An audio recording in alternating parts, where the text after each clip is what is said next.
莊敬自強，創造財富，堅尼地正經。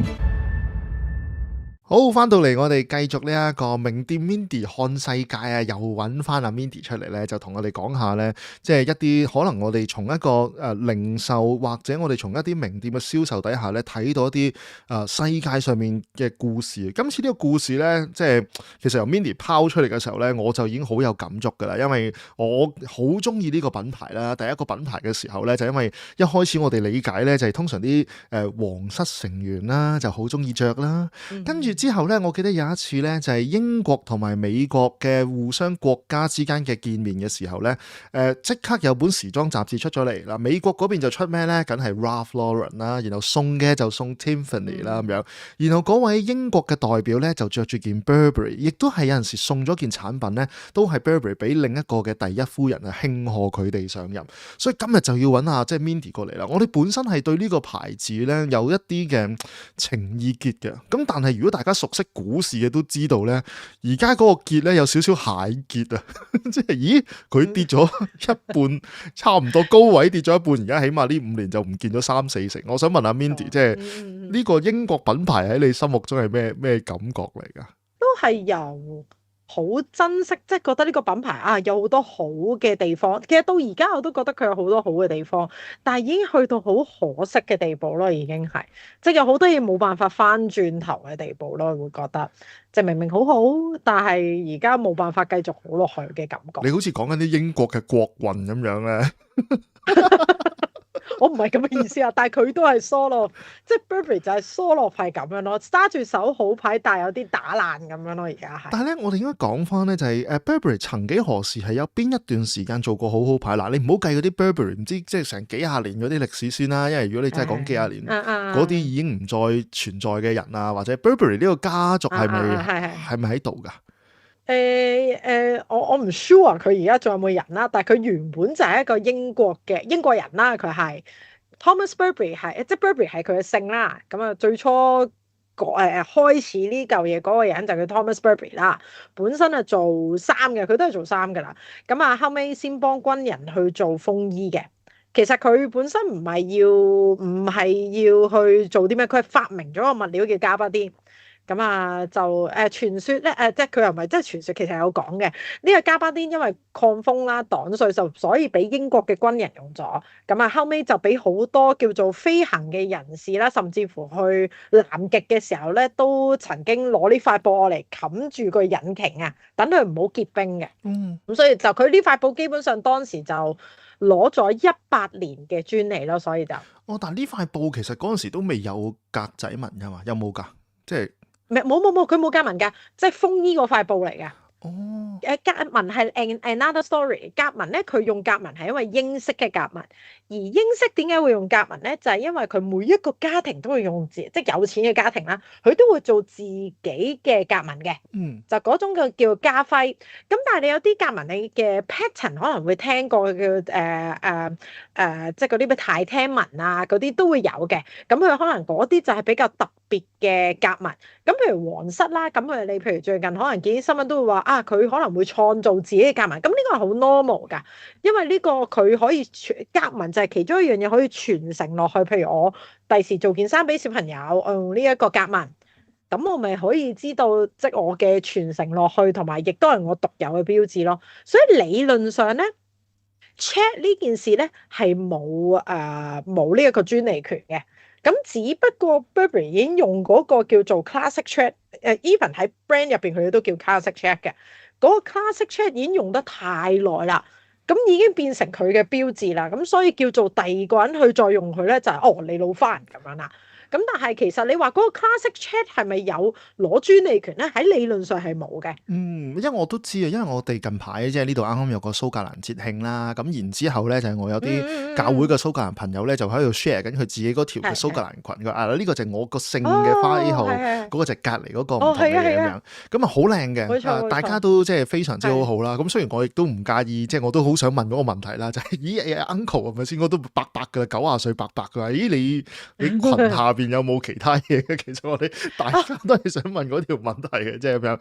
咁啊，呢啲就係冇嘅，唔夠膽問落去啦。係你問緊一個90歲阿伯，唔好意思。但係佢都同我哋講咧，係就係呢啲咁樣嘅徽咧，即係嗰啲 Tartan 咧，係唔會有任何嘅特別。不過要喺蘇格蘭註冊。咁但係即係簡單嚟講，Burberry 呢冇錯呢個冇錯牌子唔係以即係簡單嚟講，一開始佢唔係行格紋先嘅喎。但係點解臨尾會成為咗咁鬼英國嘅獨特嘅品牌？因為呢個係好多人都當咗自己英國嘅一個文化嘢嚟嘅喎。係㗎，咁啊當然首先咧，我哋成日都即係會講啦，Burberry 係一個做風衣嘅一個地方啦。咁因為本身係做軍服啊嘛，咁啊先至再攞個款出嚟嘅。咁啊小有趣 fun fact 咧，就係最初第一件風衣連紐都冇嘅，得條帶嘅啫。因為其實佢諗住吸喺個軍褸出邊㗎。咁所以其實係冇紐，後尾先做紐㗎。咁啊，因為有呢塊布，亦都有呢件風衣啦，佢亦都賣得非常之好啦。咁就開始80年代就做時尚嘅標誌㗎啦，就甚至乎令到法國人，佢去到英國咩都唔知，佢就喺條街度見到咁多人着呢件衫，於是乎佢哋就帶咗去法國去着。咁啊，啲人就可能問法國人：喂，你喺邊度買㗎？咁啊，就喺英國嘅 Burberry 度買。咁對佢哋嚟講就好似Dior 香水咁樣，就係你喺法國買手信嚟嘅呢個係。咁所以對佢哋嚟講，風衣就變成英國文化嘅其中一個部分啦。喺80年代，佢甚至乎係喺嗰啲咩 L 雜誌啊、Vogue 嗰啲雜誌就講明話，如果你喺法國嘅街頭，如果你冇着一件 Burberry 嘅褸咧，你唔潮咯嗰刻。哦，喂，呢個亦都真係即係佢講係咁講，好鬼英國嘅嘢嚟，因為佢嗰件 trench coat 本身就係一件好軍服嘅嘢嚟，trench 係嗰個戰壕嘅 trench 嚟㗎嘛。冇錯。咁所以嗰件事係好有一種國民身份的認同攝咗落去嘅。咁但係佢去到80年代嘅時候，就開始慢慢變咗一個時尚品牌啦。但係譬如喺你嘅世界咧，其實 Burberry 佢算係一種點樣嘅時尚嘅嘢嚟？即係如果我哋比起譬如話，可能去到即係 LV 啊、Hermes 啊，跟住去到啲小妹妹嘅牌子啊，跟住小妹妹牌子其實佢係通常係個定位係賣俾啲咩人多㗎？我諗你咁樣定位都可以講一個定位。其實咧，如果你講世界嘅名牌，佢要有2個定位嘅，通常就係 heritage 定係 new 啦，一係就係佢係 traditional 定係新咁樣嘅。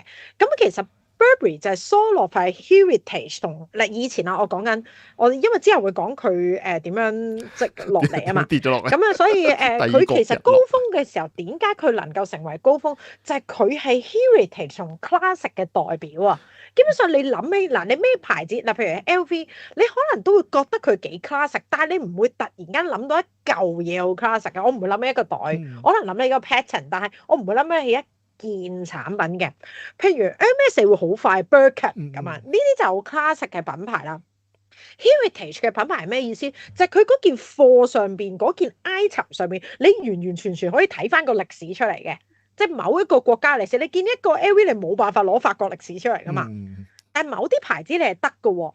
就咁，所以 Burberry 就係其中一個好 classic。你一喺同一件風衣身上，你已經絕對可以揾晒所有英國軍服嘅特徵啊！哦，呢邊係擋子彈，呢邊係擋雨，呢邊乜乜乜，你成嚿嘢係好 functional 嘅，因為好英國嘅。但唔好聽阿 Mindy 講係擋唔到子彈㗎，即係千祈唔好諗住。擋唔到子彈，冷靜啲，即叫做後座力，即佢當時以前講話擋個後座力啦。咁所以呢個擋唔到子彈，冷靜啲。我驚我講完之後，聽日個個都衝去買，以為可以擋子彈，咁咁所以呢個係一個好 heritage，亦都好 classic 嘅一個品牌，所以呢個係佢嘅成功嚟嘅。佢營造到就係我要感受英國嘅文化，就係要去買一件 trench coat 咯。但係嗱，你呢個咧亦都要諗另一個問題喎。其實係咪所有所謂嘅真正 designer brand 咧，係要有個 classic，我哋先至可以 define 佢做即係一個叫做即係真係我哋認為佢嘅一個好名店或者一個好嘅 designer brand 先至咁樣嘅，所以 Burberry 咪嚟去嗰條淨係嗰個格紋嘅 trench coat 同埋條頸巾咯，即係大家認識嘅就係。呢個咧唔一定嘅，事實上只不過作為一個品牌，你要去用好簡單嘅方式傳達你嗰個 vision， 你嘅概念。係不得不用一件 classic 款嘅，因為嗰個 classic 款係從來都係你嘅 brand vision 嘅泉源啊嘛。我以後如何地變都好，你不會變噶嘛。嗰嚿嘢，嗰個係佢嘅定心錨咁解嘅啫，即係定海神針。咁所以你話係咪每一個 brand 都需要行呢條路咧？唔一定，但係佢至少多多少少都會有1-2件嘅。Even 你而家去講 Balenciaga 你都會有㗎。其實你 Balenciaga 機車包、老爹鞋都係佢嘅定海神針嚟嘅，你走唔甩嘅。係啊，無論個 designer 已經嚟去咁多年，機車包都係走唔甩嘅。咁譬如 Chanel 咁都係2.5，佢都係走唔甩嘅。定海神針係必須有，但係個牌子以後嘅發展係咪一定要去跟呢條定海神針咧？係唔一定，但係要攞到 core 係真嘅。而 Burberry 就係比較奇異，就係佢成個 business 甚至乎佢成個 brand 都係靠緊呢兩件產品，就係夾紋 and 風衣。咁呢個就係有利有弊啦，因為行入你間鋪好喜歡嘅就會好喜歡，但係不喜歡嘅人就會擰轉身。咁呢個都係一個 gambling 嚟嘅，只不過佢個文化已經大到係成個英國啦，咁變咗比較 cover 嘅觀眾咪會越嚟越多咁解啫嘛。呢件事咧，你令到我會覺得有啲有趣喎。即係如果我哋見到啦，譬如話好多法國品牌咧，嗰陣時佢用以前為做見稱啦，即係譬如 Coco Chanel 咁樣，即係佢係一個當然佢有啲即係不愉快嘅 history 啦，例如呢一個納粹嘅軍隊好中意佢啦。咁但係咧，佢自己嘅黑白紋其實係正史冇㗎嚇，正史冇嘅咩？我睇戲有嘅，正史冇㗎，係咯，係你睇戲有嘅，但係正史係冇㗎。哦，咁啊，但係 at least 我哋都知道佢有個前衛嘅一面啦，佢代表住女性點樣可以去到自己話我好型啊，可以欣賞自己嘅面啦，黑白嘅紋好清晰啦。咁但係即係佢 product 係超多噶嘛，即係其實你今時今日你見到，咁但係其實 Burberry 有啲咩好特別咧？因為我哋即係望親嘢都嚟嚟去就係買風褸買 Burberry。咯，咪先嚟嚟去個都係好似手信咁樣買咁，而家買 Burberry 買到，雖然都有啲貴，咁但係事實上咧，老實説咧，嗰個呢個係我覺得長期我自己覺得英國牌子同法國牌子唔同嘅地方。法國真係浪漫啲嘅所有 fashion 我要叛逆我要即係好有突出嘅，或者我要同時代不一樣嘅嘢。英國都有嘅，其實譬如 Vivienne Westwood。其實佢都係英國嘅另一邊，就係 punk 反叛咁啊。但係 Vivienne Westwood 嗰種就係 another 英國文化啦。Burberry 嗰種你當就係一個好 core，即係好傳統嘅英國文化。其中一個點就係 functional。function 我覺得係 Burberry 走唔甩嘅嘢，亦都係之後點解會滑落嘅原因就係你有啲嘢你離開咗 function。風衣點解咁出名？喂，我款係唔能夠好難，如果你單一咁簡單嘅款式好難賣咁多年嘅，點解能夠賣咁多年？多多少少一定有啲 functional 嘅，就係因為佢畢竟個物料係能夠擋水啊嘛。英國啊嘛，大佬出街一定要着風褸㗎嘛。冇錯，係啊，咁你太變幻莫測啦個天氣，咁所以就即係你用一件風褸，事實上佢可能成個冬天係可以用㗎。咁所以變咗你凡係一嚿嘢可以傳承到後邊，一定多多少少係已經經歷好多千錘百煉。咁所以點解佢能夠成功就係因為 functional 咯。但係以 functional 去作為名牌嘅招來係好少嘅，所以呢個係英國同法國品牌係唔一樣。但係你講到呢一度咧，即係我哋有個好強嘅英倫氣息喺度啦，會唔會咧？即係譬如話啲全球名店啦，因為你唔係淨要賣英國噶嘛。我明嘅，英國你真係出街你點都要着件風褸。其中一個原因就係其實即係香港係好唔同嘅。我其實嚟到呢度係開心香港好多咧，就係即係肥仔喺香港係着唔到褸㗎，因為真係好熱。係冇錯冇錯冇錯。英國咧，其實你要着幾層褸嘅，你又有件西裝褸，跟住出邊再要着一件風褸咁先至得嘅。再攞翻你件卡扣啊！係啊，咁你咪好開心咯，即係兩件衫可以俾你揀咁。但係你去到譬如話呢一個位嘅時候咧，你英國就得啫。你譬如你去到亞洲地區，同埋而家我哋所謂嘅一啲所謂嘅 designer brand 係要走出全球噶嘛。咁你有一個咁強嘅 national identity 會點樣㗎？即係譬如話喺香港 IFC 係咪要？即係開鋪之前先播 God Save the Queen 先，跟住臨走嘅時候就向住阿 King Charles 講聲，收工，多謝老細，跟住走啦咁樣嘅。我諗佢嗰個傳承，我覺得佢叻嘅地方就係嗰個所謂嘅首先我諗係 Thomas Burberry 好早已經諗到呢個加巴丁呢件事係點樣發生嘅。佢亦都有啲好彩，因為事實上因為當時俾軍人用啊嘛，所以散熱呢件事一早已經諗咗咯。因為佢用 cotton 嘅。其實嗯如果你認認真真去睇嗰塊加巴丁，其實冇乜特別嘅啫，就係一塊 cotton 織到好密嘅 cotton。咁所以 cotton 本身就係透氣咯。咁所以點解當然啦，過咁多年其實我見過 Burberry 起碼至少做咗唔同加巴丁已經係最少有10零塊唔同加巴丁嘅款式嘅。有啲佢叫 tropical 加巴丁啦，有啲係實啲嘅加巴丁啦，有啲係直情係 rigid 啲嘅，即係佢挺身嘅加巴丁啦。因為加巴丁嘅作用就係有抗水咁樣啦，但係你可以做薄做厚嘅。咁所以如果你頭先我講Globalize 係冇問題嘅。嗯佢而亦都有一個好好嘅地方，就係因為佢夾紋喺入邊啊嘛。我出邊其實係見唔到夾紋噶嘛。咁對於 globalization 嘅非常之好，因為你襯衫好容易，我唔會因為一個 brand name 而影響我襯衫，我淨係能夠襯某啲衫咯。咁所以呢個係佢最初能夠成功嘅原因，但係都係 gambling 嘅原因咯。因為你得一件。你嗱得一兩個 item 你好難賣嘅，好多年啦。佢哋 onboarding 真係基本上係歷史堂嚟嘅，但係就唔係太需要知道英國發生咩事。佢要知嗰排其實調轉咧，如果喺 Burberry 去上 onboarding 咧，佢哋比較要知道就係英國嗰個交通，即係嗰個飛機發展史多啲，因為 Burberry 好多時係着俾飛行員㗎，着過好多次俾飛行員嘅。係啊，但係你都唔會喺呢度講飛機師嘅啫係嘛？即係唔係個個都係衝上立天咁樣過嚟同你？即係純粹話俾你聽係幾咁多人去着嘅啫。咁即係純粹係講話，即係對於再變幻莫測啲嘅天氣都冇乜太大問題咁樣啦。咁但係最主要，如果你話去到trench，即係可能好多人都會想知就係點解咁多年都仲好似繼續賣緊落去，就因為佢出咗好多唔同嘅 fit。有好多唔同嘅即係長短啊，或者係有時代變化嘅款式啦。咁但係佢冇走開英倫㗎。如果你走去睇 Burberry 官網咧，其實而家嘅款嘅風衣，佢係用英國嘅地方去命名嘅，全部都。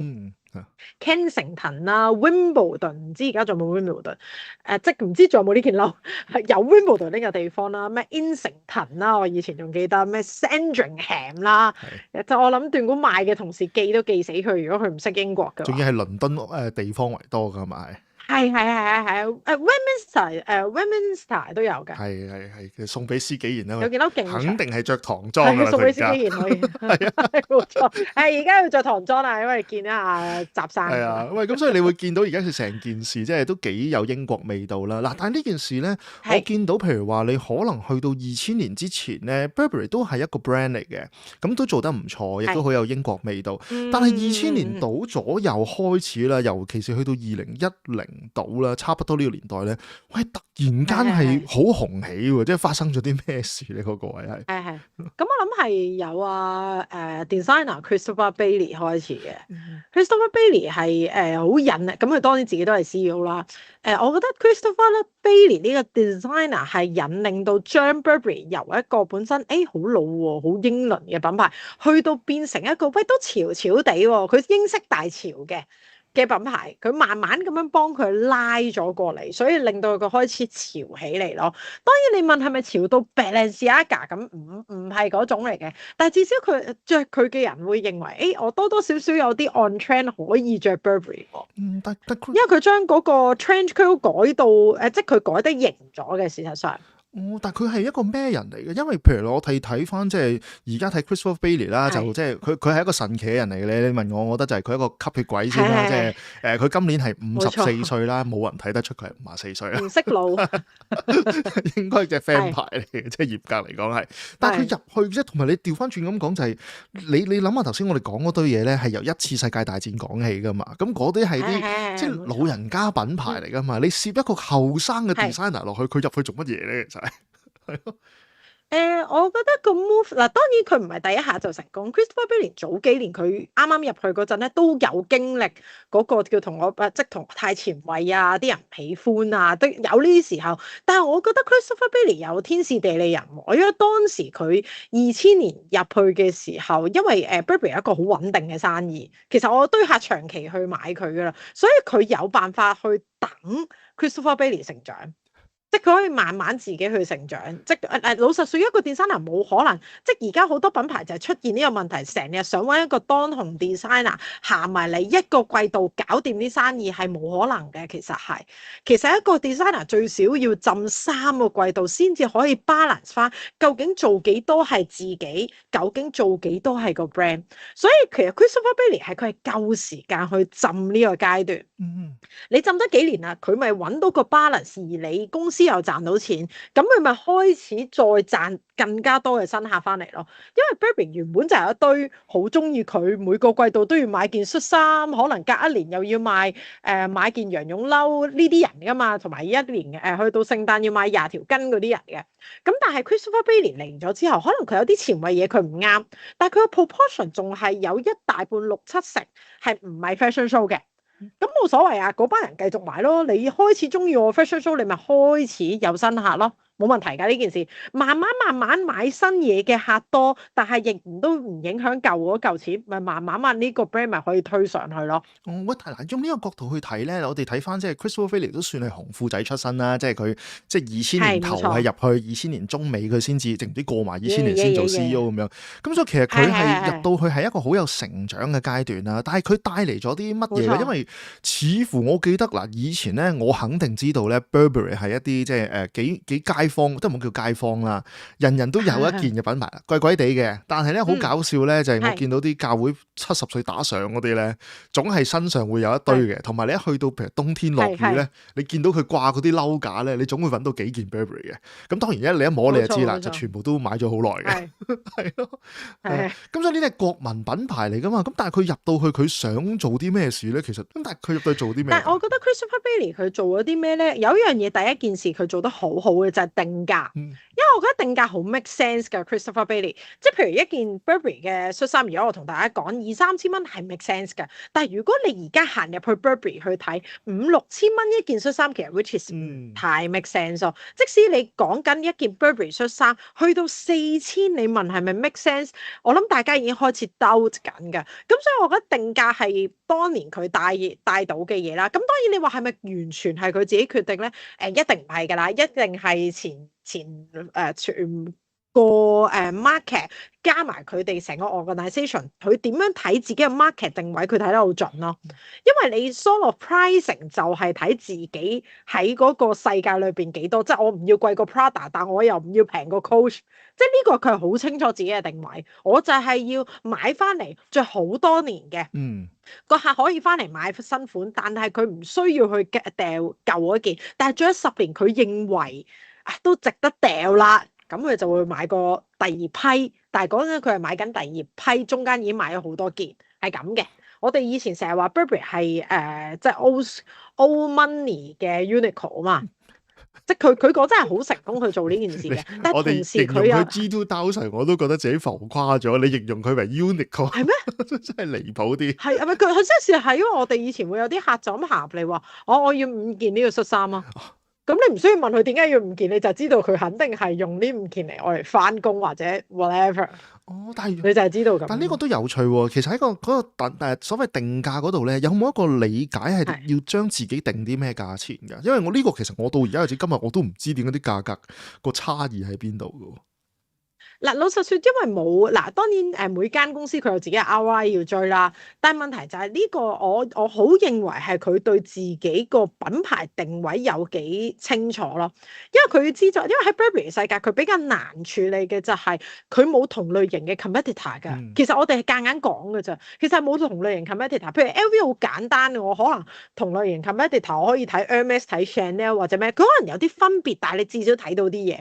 但係譬如你認真問有啲牌子佢好難揾到嘅，譬如Ralph Lauren 唔通我要特登同 Tommy 去比，或者 whatever， 佢好難去做呢啲定位，所以變咗佢要好知道其實佢自己嘅品牌定位企喺邊，佢先至可以做到個 price 出嚟嘅。同埋當然仲有一樣嘢佢要清楚就係嗰個客入嚟其實個 intention， 即係我買你個best seller 係幾多？因為喺 Burberry 嘅世界咧係真係尤其即佢 within 係2000年嗰陣，大部分人其實係買緊6-7成嘅人都係買緊佢嘅 best seller 咯，真係佔好少嘅人入嚟買你嘅 seasonal piece 咯。咁所以佢知道對嗰堆人嚟講，最 best 嘅 price 係幾多錢咯。所以你唔可以加，你唔可以話加就加，唔可以好瘋狂嗰件事。但係點解？譬如你話可以講啦，喂 Chanel 加好多喎，因為事實上 Chanel 佢 entertain 嗰班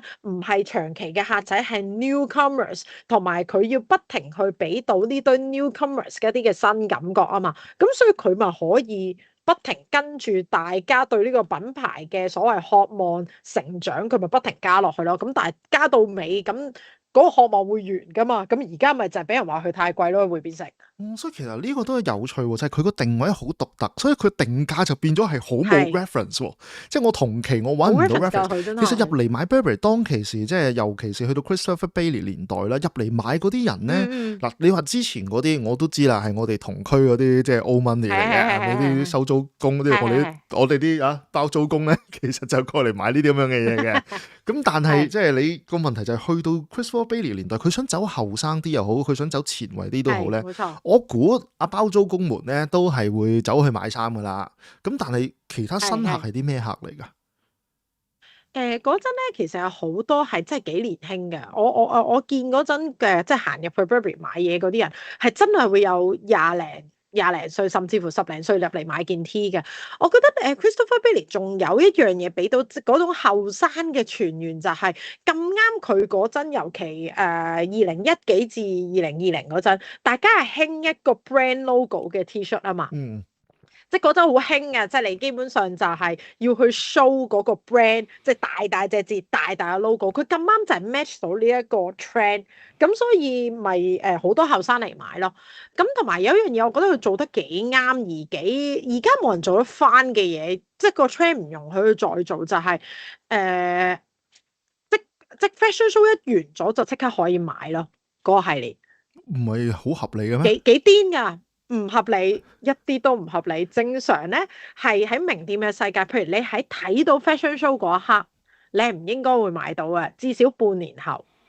點解？因為佢要喺 fashion show 攞埋 data 啱啊嘛。係。因為 fashion show 只係俾 prototype 你嘅咋，其實佢係唔會生產嗰件嘢嘅，因為有幾大風險嘅。首先一就係我出咗 show 啦，出咗完之後，我唔知邊件係make sense 噶嘛？對啲人嚟講，正常一個安全嘅做法，你起碼俾第一批記者睇咗，喂 OK 喎呢件乜，你先慢慢去諗噶嘛。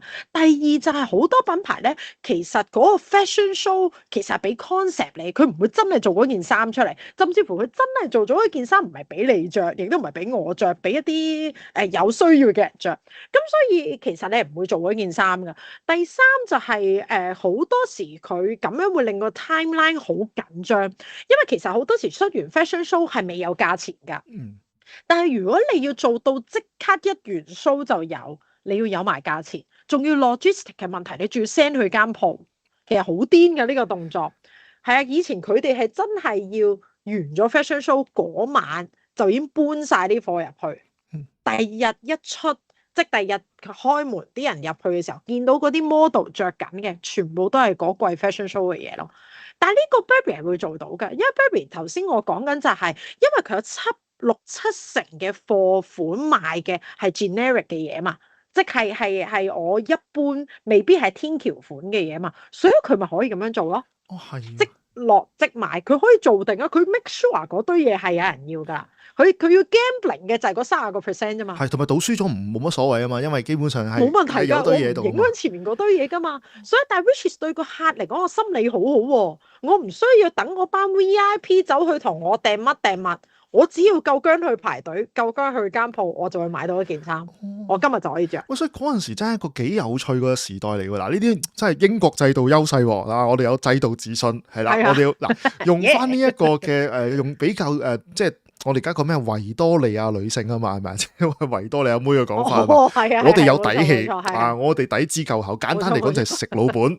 我哋食6成係老本，3成少少創新咧，其實就 OK 噶啦。喂，咁所以嗰陣時 Christopher Bailey，我相信佢咪可以再多少少新嘢玩咯。佢仲玩咗啲咩新嘢出嚟？因為你問我覺得有一輪係好奇怪嘅，就係連啲比較即係佢未去到青春少艾嘅，咁但係起碼個年紀就唔係咁老啦。咁而且咧就係多咗日常使用啦，多咗一啲 progressive 嘅元素落咗去啦。其實佢仲有啲咩攝咗落去咁厲害嘅咧？咁佢因為佢自己本身都 D&I 嘅，所以 LGBT 啦。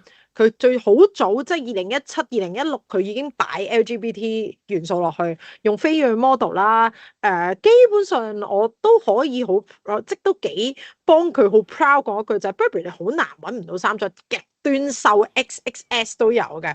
我記得以前 Burberry 係有2號碼或者0號碼嘅英國。即係英式女裝0號碼係幾乎童裝咁滯，但係佢有得賣。最大係做到60㗎，我記得佢係男裝。我哋冇興趣講嗰啲0號嗰啲，你要諗下，即係我哋呢啲 size 咧，你有冇加60都有咯。即係譬如你香港，你只去最多賣到56㗎嘛，60其實係咩概念？你諗下，但係佢係有㗎。咁所以呢個都係當時 Christopher Bailey 佢做咁大，即係好少 brand 做到咁大嘅 range 㗎，真係。係以前我記得 Burberry 嘅鞋係有做到42定43號㗎。咁好啊！係都幾誇張㗎，就係做到，但係佢有得賣喎。你唔係要去訂喎，係即係間鋪有喎。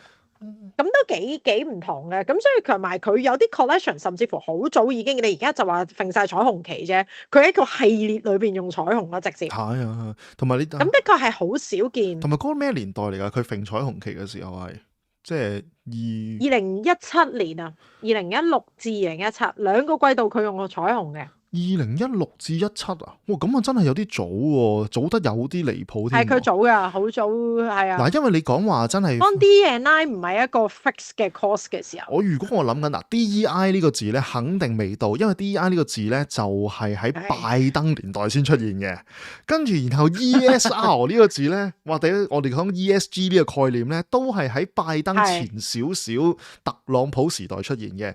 2017係奧巴馬末年喎。喂，咁佢啊真係走得好前咯，佢係食正嗰個，即係真係我哋所講 progressive 潮流。佢自己都係啊嘛。喂，但係你擺落去公司就另一件事啊嘛，係咪先？係咯。咁呢嗰屆有啲任性㗎啦，因為嗰2年係佢最後㗎啦，係任性㗎啦，已經去到。即係佢係擺明就係我哋都話，以前我哋喺佢走之前嗰幾年冇見到咁彩色㗎，都係尊重翻啲好柔和㗎。去到臨尾嗰2季，我哋淨見到哇！好 sharp 啊，係咁樣嘅，但係又唔好理嗰陣真係買到嘅喎，可能佢哋又買唔到㗎。我哋啱啱上網揾咗啲相出嚟，嗰啲咁樣嘅即係彩虹褸。嗱，唔好用今日嗰個比較即係由右邊由左邊翻右嘅態度。你諗下嗰陣時咧，佢係由中間變咗個態度，佢食正嗰個潮流嘅。其實用呢個角度睇，但係嗰種潮流都有啲離譜啊，話即係都 sharp 得滯啊！嗰件咁嘅彩虹褸。但係我覺得佢係 entertain 到。即係一班好注重 LGBT 嘅人咯，因為我記得嗰陣真係一開門，即係因為元素即刻買噶嘛，的鋪頭面前排隊嘅人係好多完全你知道係擁戴緊 LGBT 嘅朋友咯。佢真係食得好重㗎啦！你記住 LGBT 咧唔係一個奧巴馬時代嘅口號嚟㗎，奧巴馬時代係仲係講緊族裔嘅之間平等嘅咋。LGBT 係去到中後期先至出現嘅嘢嚟嘅。哇！咁所以用呢個角度睇佢食得好正喎。其實呢個位係，但係佢有少少天時地利人和嘅，即係佢想做，而咁啱個世界又同佢並肩咁解咯，嗰一刻。同埋嗰陣時佢應該幾多歲到啊？嗱，我哋而家可以話翻俾大家聽，今年佢54歲，個樣好靚仔嘅，但係佢已經54歲噶啦。咁你講緊嗰陣時候咧，應該係10年前，40零啫喎。係啊，40零。你頭先講做乜鬼？最後嗰幾年啊，40零啫喎，做多10年。唔係，即係佢最後喺 Burberry 嗰幾年。咁做乜最後喺 Burberry 嗰幾年啫？做多10年啦，40幾歲啫喎，44啫，我懷疑嗰陣時應該。佢做咗好耐啦，真係。Christopher Bailey 真係做咗好耐 Burberry 嘅啦，已經。即係佢亦都係有啲，即係你見佢而家基本上冇翻出嚟㗎。即係好多 designer 都會忍唔住翻出嚟做下 design 咁樣，佢係冇嘅，佢係享受人生㗎啦，佢係想。佢好似真係喎，佢2017之後冇晒任何嘅 professional role。佢直情連 IG 又冇，咩都冇嘅佢。做咩啊？退休啊？你揾唔到佢㗎啦。佢就係想退休咯，可能。 40零歲做乜鬼退休？想退休。咁冇嘅，咁人哋賺夠話睇先。我都賺夠啦，瑞士間區費俾啲人哋賺都 OK 啊，係咪先？我講緊2018年走嘅啫喎，18年。但係佢啱㗎喎，我想話佢就係我個人覺得係好少 designer 識得喺最好嘅時候離開咯。佢真係高光嚟喎，好多人都做爛㗎。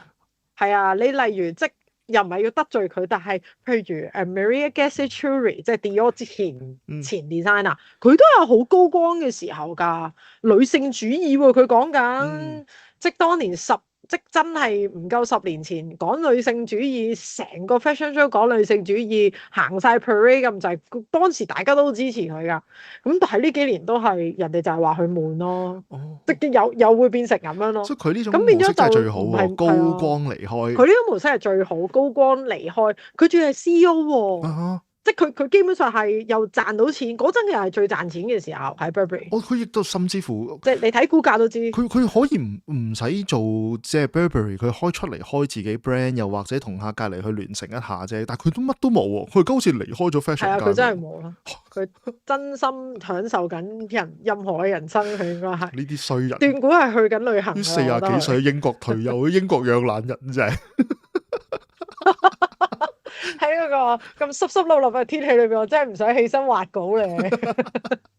即係我真係有種感覺，英國養懶人40幾歲可以退休嘅，好辛苦㗎。做 fashion designer， 你即使畫咗咁多年，你睇見Karl Lagerfeld 都係每一日都好崩潰咁畫緊㗎。但係有啲咩好做啫？即係 designer 其實嗱，即係我覺得喺我印象中，你有冇睇呢個碧咸與太太嗰個字嗰個週記嗰個 documentary 咧？佢太太幾輕鬆啊！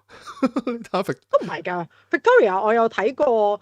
即係訪問佢嗰陣，佢都好緊張嘅。其實，因為佢好唔容易，即係佢又因為明星啦，去做 fashion 又係，即係講多少少。其實 Victoria 係好早，真係有10零年前佢已經係銳意要做 designer 嘅。但係嗰陣真係一沉百踩，個個都覺得佢係冇料冇成。去到真係最近，我諗呢6-7年攞。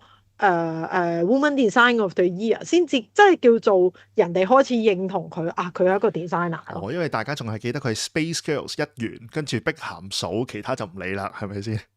係啊，所以就即係你要用好多年咯，真係。我哋揾一日再講呢一個 Victoria Beckham 啦。咁但係我哋講翻呢一個嘅時候咧，去到高光時刻佢離開，咁 Burberry 我哋應該好簡單啦，咪再用翻頭先個模式咯。Christopher Bailey 就喺個紅褲仔圈入邊浸咗幾年，然後揾咗個 CEO 出嚟，好成功，而且個底子夠厚啊，即係個老本喺度啊，即係用呢個講法就係即係啊。我哋啲移交咗嗰個地方都冇所謂啦，先喺個底後有一班公務員喺度，你咪自己創新下咯，死唔去嘅，係咪先？咁所以佢用呢個模式去做 OK 㗎。咁所以你揾下個 designer，咪要喺翻 Christopher Bailey 下邊啲徒子徒孫攝一個出嚟，咁應該 OK 㗎嘛？即係去到今時今日唔會而家咁。係，所以做人就唔好貪心咯。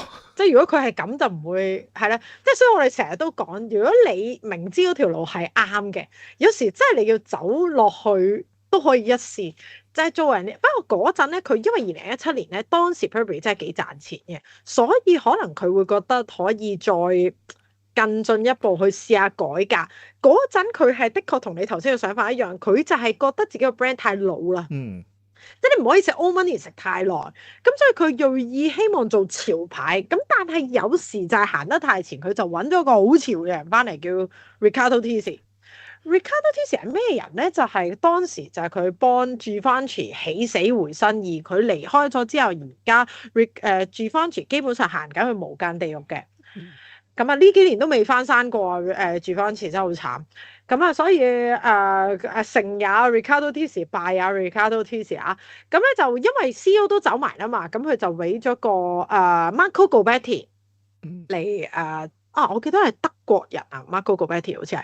咁啊就去做 CEO。頭先你講嗰個 Riccardo Tisci 已經唔係英國人嚟噶咯，我聽佢名應該意大利。唔係英國人嚟噶啦，係咯，係Italian 咁樣啦，咁啊仲要係成個 style 完全唔一樣。頭先我哋講下英倫啊，functional 啊，比較係即係我哋所謂叫做理性啲嘅，即係我哋譬如嗱，以前啲人買 Burberry 點解你會買咁多褸？就係因為好多褸都會有用噶嘛，即係譬如一啲風衣啊，平時可能用啦，咁但係凍啲你可以有羊絨褸噶嘛。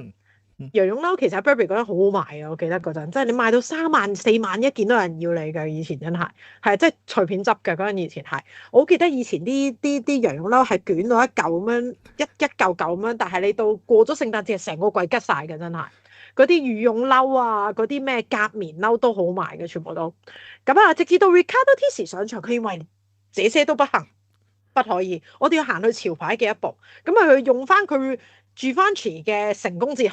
暗黑、小鹿斑比加呢一個玫瑰啊，仲有一個莎士比亞，好，佢諗住用呢4大元素就幫呢個 Burberry 打造潮牌。即係我識4大悲劇，我讀係咩歌劇嘅，我讀 drama 嘅，我識冇錯，莎士我讀比亞 drama 嘅，冇錯。係佢當年真係佢整件衛衣咧，咁啊佢好記得佢當年就整咗一隻小鹿喺度啦。咁啊啲客就話啲斑比喎，佢話唔係，你唔可以叫佢做斑比。因為係冇攞迪士尼 license，你知我叫佢小鹿係冇斑比嘅。咁但係做乜？但係個問題係你整我英國有鹿肉食嘅，但係點解咧？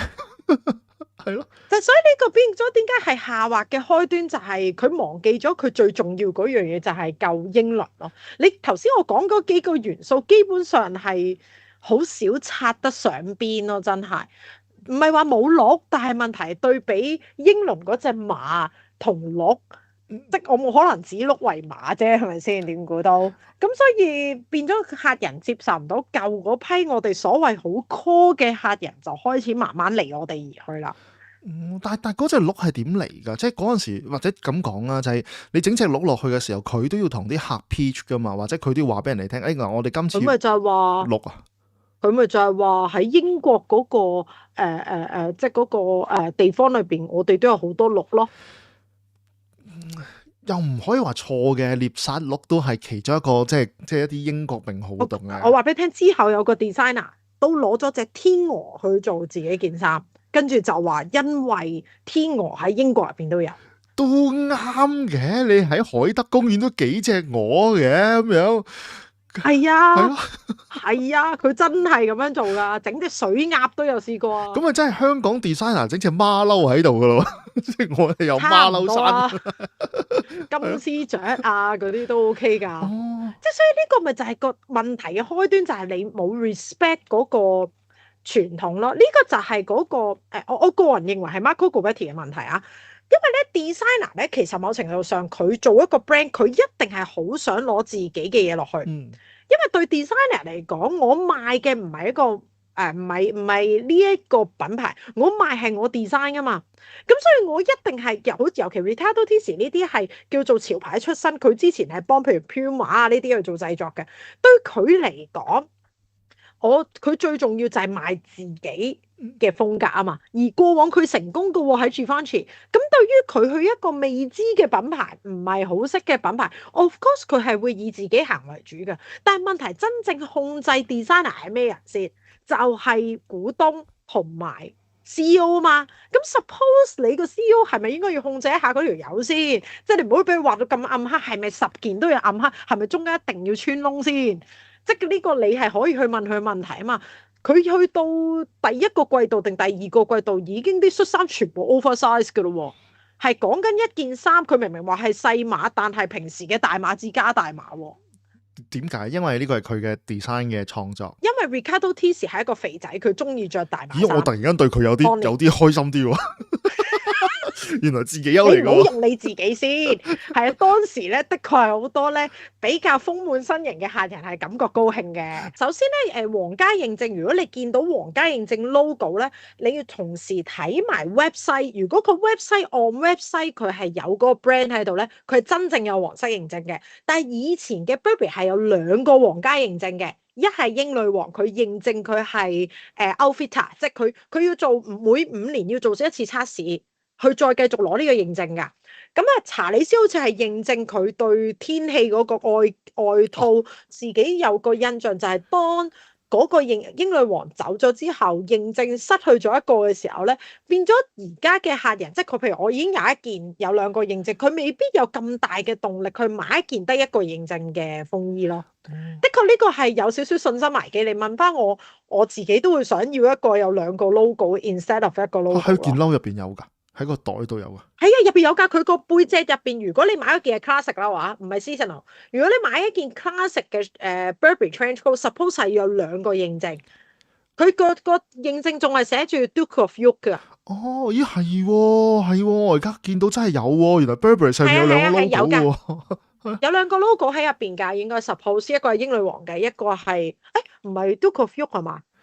定 Prince of 乜嘢㗎？我唔會 Duke of York 咧，佢佢如果後邊認證就唔係後花園有啲咩，嗰啲就係嗰啲 Epstein 個島入邊有啲咩？冇錯，係個島入邊。愛潑斯坦個島啊！你明唔明 Duke of York 係乜鬼㗎？佢個認係 Duke of York 係另一個，咁就 Prince of Wales 咁樣即係 Prince of 乜鬼咁樣，咁就2個認證㗎。佢 suppose 而家就應該係得翻一個認證，就係 King Charles 咁樣咯。哦，咁啊唔怪之得咯，即係嗱，其實有一樣嘢咧，我係開始唔明白嘅，就係呢幾年咧開始興咗咧喺倫敦，即係可能你大家唐人街行過去啦，Seven Dials 後少少啦，就有幾間咧係啲 Burberry 嘅舊衫鋪啊，中意買翻啲 Burberry 嘅舊嘢。係。咁啊，我以為係咪大家都慳錢喎，即係將啲嘢二手貨嚟賣。喂，而家睇翻唔係喎，似乎可能係好嘢嚟嘅喎，即係即係舊嘢有價值。同埋 Burberry 改過好多 logo，如果你中意某一個 logo，係可以揾翻以前嘅 logo 嘅。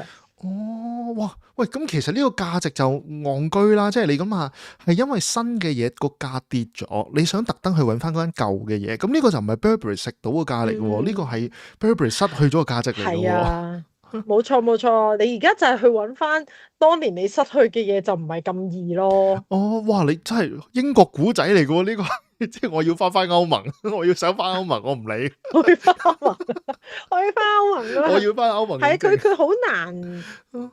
其實佢仲有好多好嘅嘢，譬如你圍巾啊嗰啲都好值得嘅，只不過佢即係冇喺呢啲地方上面一路維護住佢咯。即係如果你幻想下嗰啲風衣唔改，圍巾唔改，你一直咁樣 keep 住賣落去，點樣都有個 core 嘅生意㗎。即係其實佢可以唔使。即係唔會死嘅喎，即係佢 keep 住咁樣做嘅話就係。suppose 係㗎，其實 suppose 係唔會死，佢即係照用，即係其實某啲款佢只要唔改或者淨係改少少，但係人哋認得出佢啦。你慢慢加個價，其實可能你加到而家都係差唔多㗎。但係你慢加嘛，即係個客會接受。譬如你一件羊絨褸，由你可能當初1萬蚊買到，但係而家可能要萬零蚊，甚至乎2萬蚊買到，呢個係 make sense 㗎喎，因為羊絨係會貴起嚟㗎嘛。就或者你係羽絨，咁都係會好正常㗎喎。即係夾棉，咁佢做都係正常，因為個技術越嚟越貴啦。Of course，咁呢啲個客會覺得好正常，而佢哋會願意買單咯。因為過往你嘅歷史嘅關係，所以呢嘢 suppose 係唔應該變㗎。你可以繼續變你嗰啲好潮嘅嘢係冇問題㗎，但係你唔需要改個 proportion 㗎嘛。好得啦，去到呢度咧，可能我哋要講下未來啦。即係嗱，你問我咧，我覺得個古仔夠傷心㗎啦。即係你個人就係同國運一樣嘅。cool 啦，大家係咪？咁啊，what next 咧？即係下一步啦。咁你覺得佢下一步係可以點咧？因為而家 Daniel Lee 仲做緊㗎嘛，我估係啊，應該仲係啦。係冇錯。咁而且個 CEO 仲係個美國 CEO 啦，仲係諗住好慳錢為主啦。係冇錯。係啦。係冇錯。咁但係嗱，而家咧佢似乎出到嚟就唔係太過即係 so far 都係 so far so good 啦咁樣。咁但係都過咗。Daniel Lee 應該我估係咪而家？係啊，有啊 Daniel Lee 有5年真係。咁如果差唔多5年之後，你覺得佢 what next 咧？即係佢翻唔翻得翻嚟嘅呢個咁嘅地方係？如果 Daniel Lee 攞得翻佢以前喺 BV 嗰個魄力嘅話，係 OK 嘅。即係我擔心係因為經過5年之後，佢已經傷心起嚟，即係冇辦法，即係覺得唉，你哋叫我做乜就做乜啦。咁佢就真係冇辦法咯。但係如果佢攞得翻佢自己嘅，即係佢即係正式我頭先講話，佢因為經過5年時間，佢可能已經 balance 或者佢 taste 到究竟 Burberry 嘅客係要乜嘅，而有啲咩可以挑戰嘅。佢 balance 到呢件事係 OK 嘅，佢最大嘅困難應該係 CEO 身上，因為當 CEO 上山慳錢，佢可唔可以俾時間你去等時間俾你去試新嘢咧？呢個就係一個 very good topic 啦。咁啊呢個同應該一樣啊！我哋個財務黑洞咁大嘅時候，究竟你仲可唔可以發明 AI 咧？你就諗一諗啦。係啦，冇錯。所以你都係加稅把啦咁樣咁啊！即係你一路聽嘅時候，你會發覺就係成件事我都覺得好似係似乎走到一個死胡同咁樣咁啊！即係睇下 the way and see 啦咁樣，我哋都睇下啲咩可以做到嘅咁樣。即係佢諗得到簡化，我覺得簡化係幫到佢嘅。我覺得佢唔，我認為佢可以再縮細啲，即係佢將舊嘢再整合到好 niche，你最基本去生產嘅嘢，再變翻為英國人基本嘅需要就 OK 咯，我覺得。好啦，咁啊即係啦，勿忘初心原來係很重要的，係冇錯，係好重要嘅。好係希望佢翻嚟啦，佢。咁啊，今日時間差唔多啦，咁啊2個禮拜之後咧，又揾阿 Mindy 出嚟同我哋 share 一下咧一啲新嘅一個品牌看世界嘅故事，咁啊唔該晒 Mindy。拜拜。